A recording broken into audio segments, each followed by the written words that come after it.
నమస్తే, అందరూ బాగుండాలి. ఇప్పుడు మనం చూస్తున్న మహాద్వారం ఎక్కడుందంటే ఇది గుంటూరు జిల్లా తాళ్ళాయపాలెంలోని శ్రీ రాజరాజేశ్వరి సమేత కోటిలింగేశ్వర స్వామి ఆలయం అండి. ఇది ఒక శైవ క్షేత్రం. ఈ శైవ క్షేత్రం ఎంత బాగుందంటే అసలు చెప్పాలంటే సకల సృష్టిని ఐశ్వర్యవంతం చేసేది ఈశ్వరుడు. సర్వం శివమయం జగత్ అన్నట్లు శివమయం కానిది, శివమయం లేనిది ఏదీ లేదని శివపురాణం చెబుతుంది. అలాగే ఈ గుడిలో మనం ఎటు చూసినా శివుడే కనిపిస్తాడండి. ఎటు చూసినా శివలింగాలే. కోటిలింగ క్షేత్రం అండి. అసలు ఎటు చూసినా శివలింగాలతో ఈ దేవాలయం అలరారుతూ చాలా బాగుందండి. సద్యోజాత, వామదేవ, అఘోర, తత్పురుష, ఈశాన అనే పంచకృత్య శక్తులతో పరమేశ్వర చైతన్యం ప్రకటితమవుతుంది. అలాంటి ఆదిదేవుడు కోటి లింగేశ్వరుడిగా మహావైభవోపేతంగా కొలువు తీరిన దివ్యక్షేత్రం తాళ్ళాయపాలెంలో నెలకొని ఉందండి.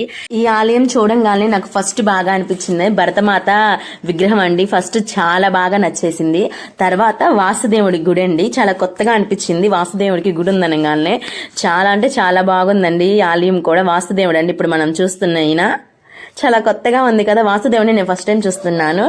తర్వాత ముందు విఘ్నేశ్వరుడికి దండం పెట్టుకొని తిరుగుదాం అనుకున్నామండి. ఎందుకంటే ఎంత పెద్ద గుడి అంటే మనకి ఒక రోజు సరిపోతుందండి. నిజంగా అక్కడ భోజనం కూడా ఉంటుందంట. భోజనం సదుపాయం చూసుకొని శుభ్రంగా అక్కడికి వెళ్ళి తినొచ్చు, లేదా మనం తీసుకెళ్లి కూడా తినొచ్చు. అంత పెద్ద ప్లేస్ అండి. అయితే ఈ ఆలయంలో విఘ్నేశ్వరుడు సిద్ధి బుద్ధి సమేతుడే నెలకొని ఉంటాడండి. ఈ ఆలయం కూడా చాలా బాగుంది. అసలు ఒక్క ఆలయం ఏంటండి, ఎటు తల తిప్పిన ఆలయాలు, గుళ్ళే. ముఖ్యంగా అయితే అసలు శివలింగాలు, నాగప్రతిమలండి. చాలా బాగా అనిపించింది ఈ ఆలయం మాత్రం. మాకైతే మేము కొంచెం తక్కువ టైంలో వెళ్ళాము కాబట్టి మాకు తెలియలేదు. సాయంత్రం వెళ్ళాము, అందుకని టైం చాలేదు. పొద్దునెళ్ళుంటే రోజు మొత్తం ఓపిగ్గా తిరగచ్చండి. ఇక్కడ నక్షత్ర వనం అండి. అంటే మన రాశిని బట్టి ఇక్కడ మనకి ఏ చెట్టు కరెక్ట్ అని రాసి ఉంచుతారనమాట. నక్షత్రవనం అది కూడా చాలా పెద్దదండి. అయితే ఇటువైపు ఉంది, ఇటువైపు కూడా ఉంది నక్షత్రవనము. తర్వాత ఇది నవగ్రహ మండపం అండి. అసలు నవగ్రహ మండపం అయితే ఎంత పెద్దదంటే అసలు చూస్తుంటే లోపలికి వెళ్ళి తిరగచ్చండి. ఎంత బాగుంది అనుకున్నా నవగ్రహ మండపం. ఒక్కొక్క నవగ్రహాల్లో ఉండే ఒక్కొక్కళ్ళకి ఒక్కొక్క మండపం అండి. అంటే ఇప్పుడు ఫస్ట్ గా సూర్యుడు కదండి, సూర్యుడికి, రాహుకి, కేతువుకి, శనీశ్వరుడికి, బుధుడికి, ఇలా అసలు నవగ్రహాల్లో ఉండే ఒక్కొక్కరికి ఒక్కొక్క మండపం ఉందండి. వాళ్ళ భార్యలు, తర్వాత వాళ్ళ పిల్లలు, ఒక్కొక్క మండపంలో ఆ దేవుడు, వాళ్ళ భార్య, వాళ్ళ పిల్లలు క్లియర్ గా రాసుంచారండి. ఎవరు సూర్యుడికి ఎవరి భార్య, ఎంతమంది పిల్లలు, ఆ పిల్లల పేర్లని చాలా క్లారిటీగా రాసించారు. చాలా బాగుంది. ఆ తర్వాత ఈ ఆలయంలో గోశాల కూడా ఉందండి. గోశాల కూడా బాగుంది. ఆ గోశాల పక్కన ఇక్కడ చూసారా శివుని విగ్రహం, పక్కన శివుని విగ్రహాలే, లోపల శివుని విగ్రహాలే. ఇక్కడ అన్ని ముఖ్యంగా నాగ ప్రతిమలు ఉన్నాయండి. చుట్టూ నాగ ప్రతిమలు ప్రతిష్ఠ చేసి ఉంచారండి. అంటే ఫస్ట్ నాకు అన్ని ప్రతిమలు చూసేసరికి లోపలికి వెళ్ళాలంటే అంటే ఎవరు లేరు లోపల, అందరూ జనం తిరుగుతూ ఉన్నారు. తర్వాత నేను ఇంకా వెళ్ళి మొత్తం ఇలా చూసాను. చాలా బాగా అనిపించింది. అంటే ఇంకొంచెం మెయింటెనెన్స్ ఉంటే మాత్రం గుడి ఇంకా బాగుండేదండి. అంత బాగుంది. ఇప్పుడు చూస్తున్నామండి శివుని విగ్రహం. అబ్బా ఎంత బాగుందో అండి. చూసారా, శివుడు గంగను తన జడలో ముడివేసుకునేదండి. ఎంత బాగుందంటే అసలు ఇక్కడ అన్ని శివుని విగ్రహాలు చూడడానికి కూడా 2 కళ్ళు చాలదండి. ఈ ఆలయం అంత బాగుండిద్ది. నిజంగా 1 డే పెట్టుకోవాల్సిందేనండి. గట్టిగా ఒక పూట అంతా తిరిగినా సరిపోతుంది. అంత పెద్ద ఆలయం. ఈ చివరి నుంచి ఆ చివరి దాకా ఉండిద్దండి. అండ్ ఈ ఆలయానికి వెళ్ళే దారి కూడా చాలా పీస్ఫుల్ గా ప్రకృతితో కలిసి ఎంతో అసలు చాలా బాగుంది. దారి అంతా కూడా బాగుండిద్దండి. చూసారా ఎన్ని శివుని విగ్రహాలు, అసలు ఎక్కడ చూసినా ఇవేనండి. చాలా బాగున్నాయి. ఈ ప్లేస్ అయితే నాకు చాలా బాగా నచ్చింది. ఎక్కువసేపు ఇక్కడ చాలాసేపు స్పెండ్ చేశాము. ఆ తర్వాత ఈ శివలింగం ఎదురు కూడా ఒక స్తంభాకృతిలో పైన శివలింగము, నాగప్రతిమ ఉంటాయండి. చూడండి చాలా బాగుంది. చూసారు ఎన్ని ఆలయాలు. నేను మొన్న ఒక వీడియో పోస్ట్ చేశాను. 4 ధ్వజస్తంభాలు కలిగిన మహిమాన్విత క్షేత్రం ఇదేనండి. చూసారా 4 స్తంభాలు ఒక ఆలయం ఎదురే. ఈ ఆలయం ఏంటంటే శ్రీ రాజరాజేశ్వరి దేవి సమేత శ్రీ కోటిలింగేశ్వర స్వామి వార్ల దేవస్థానం అండి ఇది. అయితే అసలు ఈ గుడి చాలా అంటే చాలా బాగుందండి. ఈ గుడి ఏంటండి, ప్రతి గుడి బాగుండిద్ది. ఎక్కడ చూసినా శివుని ప్రతిమలే అండి. చాలా బాగుంటాయి. అయితే ఇక్కడ ప్రధాన ఆలయానికి సాక్షాత్తు శ్రీ మహావిష్ణువు బ్రహ్మదేవుడు ద్వారపాలకులై ఉంటారండి. చూసారా, ఇద్దరు ఇటువైపు ఒక శ్రీ మహావిష్ణువు, ఇటువైపు బ్రహ్మదేవుడు నిల్చొని ఉంటారు. వీరు సదా ఈశ్వర సేవలో నిమగ్నమై ఉంటారండి. అది అసలు బాగా అనిపించింది. తర్వాత లోపలికి వెళ్ళినాక శ్రీ కోటిలింగేశ్వర స్వామి దర్శనం కోటి జన్మల బహుపుణ్య ఫలం అన్నట్టు కోటిలింగేశ్వర స్వామి దర్శనం వల్ల బహుముఖైన ప్రయోజనాలు వస్తాయంటండి. అలాగే శ్రీ కోటిలింగేశ్వర స్వామి లింగాకృతికి నలువైపులా ఈశ్వర రూపాలు ఉంటాయండి. ఇక్కడ శివయ్యకి నలువైపులా అంటే 4 వైపులా శివుని విగ్రహాలు ఆ శివలింగం మీద ఉన్నాయండి. శివుని ముఖాలు ఉన్నాయి. అవంట సద్యోజాత, వామదేవ, అఘోర, తత్పురుష, ఈశాన రూపాలలో ఈ లింగాకృతి అలరారుతూ ఉంటుందంటండి. అంటే చాలా బాగుందండి గుడి కూడా.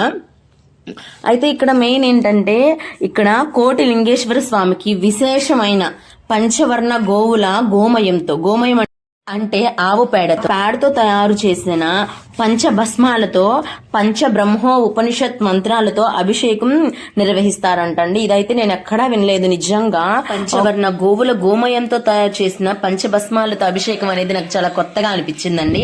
ఇక్కడ మనం చూస్తున్న ఈ 5 లింగాలు ఏంటంటే ఇవి 1 పృథ్వీలింగం, 2 జలలింగం, 3 అగ్నిలింగం, 4 వాయులింగం, 5 ఆకాశలింగం అండి.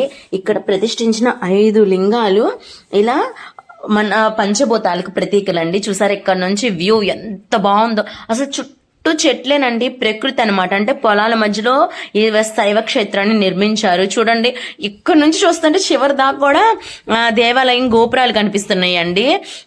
అసలు చాలా దూరం అండి. ఎంత పెద్ద ప్లేస్ లో కట్టారంటే అన్ని దేవాలయాలు చాలా అంటే చాలా బాగున్నాయండి. చూడండి నేను ఇటువైపు ఈ దేవాలయాలని చూసి ఇట్లా వచ్చామండి.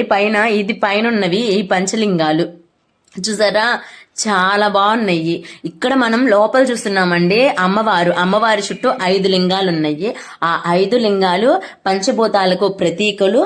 అక్కడ మధ్యలో ఉన్న అమ్మవారు శివ పంచాక్షరి దేవంటండి. చాలా అంటే చాలా బాగుంది. నాకు గుడి కూడా చాలా పీస్ఫుల్ గా ఉందండి వాతావరణం. అయితే చూడండి అమ్మవారు శివ పంచాక్షరి అమ్మవారండి.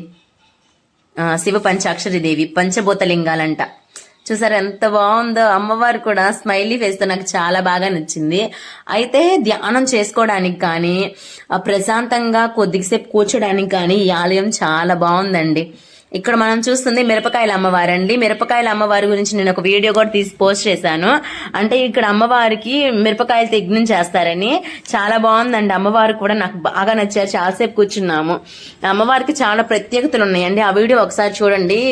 మొత్తం మిరపకాయల అమ్మవారి గురించి నేను మొత్తం క్లియర్ గా అందులో పోస్ట్ చేశాను. ఇక్కడ యజ్ఞం చేసినట్లున్నారండి. పక్కన అసలు అన్ని శివాలయాలేనండి. చూడండి పంచలోకేశ్వర స్వామి ఆలయం అంట. అసలు అన్ని భలే ఉన్నాయి. ఇక్కడైతే మొత్తం నాగప్రతిమలు చూసారా. నాగప్రతిమల మధ్యలో శివయ్య ఉంటారు. పార్వతీ పరమేశ్వరులు 2 కుమారులతో కూర్చొని ఉంటారు. చాలా బాగుందండి. చూడండి నాకైతే ఎంత బాగా నచ్చిందంటే ముందు ముఖ్యంగా చూసుకొని సెల్ఫీలు దిగేసాం అందరూ. అంత బాగుంది. చూసారా గుడి కడుతున్నారు. అసలు చాలా బాగుందండి. అసలు ఫోన్ లో కన్నా దగ్గరగా చూస్తే మనసుకి ముఖ్యంగా ఎంతో ప్రశాంతంగా అనిపిస్తుందండి ఈ ఆలయం. చూడండి చాలా పెద్దది. వీడియోలోనే సరిపోవట్లేదు, అంత పెద్ద ఆలయం అండి కడుతున్నారు. ఈ ఆలయం లోపలికి వెళ్తే ఆశ్చర్యపోతారండి. అసలు అన్ని శివలింగాలు, ఎటు తిరిగినా శివలింగాలే. చూసారా బయట మనం చూసామే ఆ ఆలయం లోపలండి. అది చూసారా అసలు ఎంత ఎక్కడ దాకా చూస్తున్నా అక్కడ దాకా అన్ని శివలింగాలేనండి. నాకైతే అసలు మనసుకి ఆలయం చాలా బాగా నచ్చిందండి. మళ్ళీ ఇంకొకసారి వెళ్ళాలనిపిస్తుంది. అంత బాగుంది ఈ ఆలయం. ఇవన్నీ మళ్ళీ కన్స్ట్రక్షన్ లో ఉన్నాయండి. ఇక్కడ వెంకటేశ్వర స్వామి ఆలయం కూడా ఉంది వెనక. చూసారా ఇవన్నీ శివలింగ ప్రతిష్టలకండి. ఇక్కడ ఈ ఆలయం కొంచెం డిఫరెంట్ గా కనిపిస్తుంది. చూసారా ఆలయం గోపురానికి రెక్కలు పెట్టారు, పుష్పక విమానం లాగా. భలే ఉంది కదండి. అయితే ఈ ఆలయం లోపల శివుని విగ్రహం చాలా బాగుండిద్దండి. ఎందుకంటే చిన్న చిన్న శివలింగాలతో ఒక పెద్ద శివలింగం తయారు చేసి లోపల ప్రతిష్ఠించారండి. అసలు నాకైతే ఆ విగ్రహం చూస్తే చాలా బాగుంది. ఆయన ఏమన్నా వీడియో తీసుకోవద్దన్నాడు, అందుకని తీసుకోలేదు. అయితే ఇక్కడ విగ్రహాలు, పెద్ద పెద్ద విగ్రహాలు కానీ భలే ఉన్నాయండి. అసలు ఎటు చూసిన శివుడు కనిపిస్తుంటే నాకు చాలా ఆనందం వేసింది. అంత బాగుంది ఆలయము. ఒక్కసారైనా ఫ్యామిలీతో ఈ టూర్ వేయాల్సిందేనండి మనం. ఎందుకంటే ఒక్క రోజు సరిపోతుందండి. దగ్గర గుంటూరు నుంచి విజయవాడ నుంచి ఒక 20 కిలోమీటర్ల దూరంలోనే ఉంటుంది ఈ ఆలయము. ఖచ్చితంగా ఒకసారి దర్శించండి, చాలా బాగుంటుంది. ఎందుకంటే వెళ్ళినందుకు మనం కూడా చాలా హ్యాపీగా ఫీల్ అవుతాము. ఆలయం అయితే చాలా బాగుండిద్దండి, మనసుకు కూడా చాలా ప్రశాంతంగా అనిపించిద్ది. ఈ వీడియో కనుక మీకు నచ్చితే ప్లీజ్ లైక్ చేయండి, షేర్ చేయండి అండ్ నా ఛానల్ని సబ్స్క్రైబ్ చేయండి. Thank you so much.